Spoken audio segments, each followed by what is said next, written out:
په خیبر کې د پاکستاني پولیسو لخوا د پښتنو د قومي عدالت یا جرګې پر خیمو برید شوی دی. د پښتون ژغورنې غورځنګ مشر ښاغلي منظور پښتون په خپل پاڼه لیکلي دي چې تیر شپه د پاکستاني پولیسو لخوا د جرګې پر خیمو او هلته پر میشتو پښتنو ځوانانو باندې د مرمیو فایرونه شوي او له اوښکې بهیونکي ګیس څخه کار اخیستل شوی دی.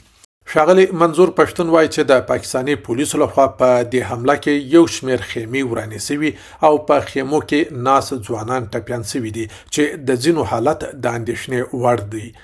د پښتون ژغورنې غورځنګ یو تن غړي چې د پښتون قومي عدالت یا جرګې پر خیمو د پاکستاني پولیسو لخوا د حملې پر مهال همالته حاضر وو وایي چې تر سلو ډیر د پولیسو موټران راغلل او پر موږ په مرمیو او اوښکې بهیونکي ګاز سره حمله وکړه. ډیر ملګري او ځنې کسان وي خو ځکه چې زموږ په ډیلی بیس باندې دا روټین و چې خپله پاره به موږ کوله بس تقریبا 100 او په څونه زیات ګاډۍ راغلل نو موږ سل ګاډۍ راغلي او په دې ګاډو کې پولیسو او سیول کپړې خلک ډیر مختلف سیول هم خلک وي نو موږ ملګرو وایي چې موږ به ورسره کینو مذاکرات به وکړو څه خبره به وکړو خو هغه چې دوی مطلب راورسېدل نو هغې ډایرکټ په موږ باندې انسوګیز شروع او نارې وهلې بس ډایرکټ یې په ټینټ باندې چې کومه دوی حمله وکړه او ټینټونه یې وغورځول. اوس ملګري هم بیخي ډېر زیات خراب دي. اینه ملګري ځای په ځای پراته دي حالت ډېر سره ګډوډ ښکاري.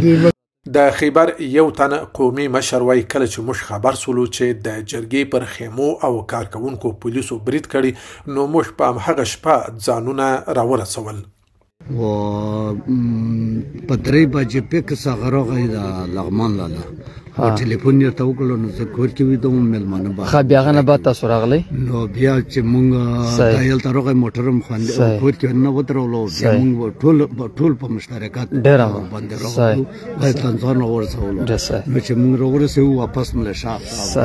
پاکستاني پولیسو د پښتنو د قومي عدالت یا جرګې پر کارکوونکو او خیمو د برید پر مهال هلته ولاړې خیمې او د اوبو ذخیرې او نور هر څه له منځه وړي او پر تش لاس ځوانانو یې د مرمیو فایرونه کړي دي. د پښتون ژغورنې غورځنګ مشر ښاغلي منظور پښتون پر خپله پاڼه په لیکلي پیغام کې پر ټولو پښتنو غږ کړي چې د جرګې ځای ته ځانونه ورسوي او له خپلو ټپي سوو ملګرو سره مرسته وکړي.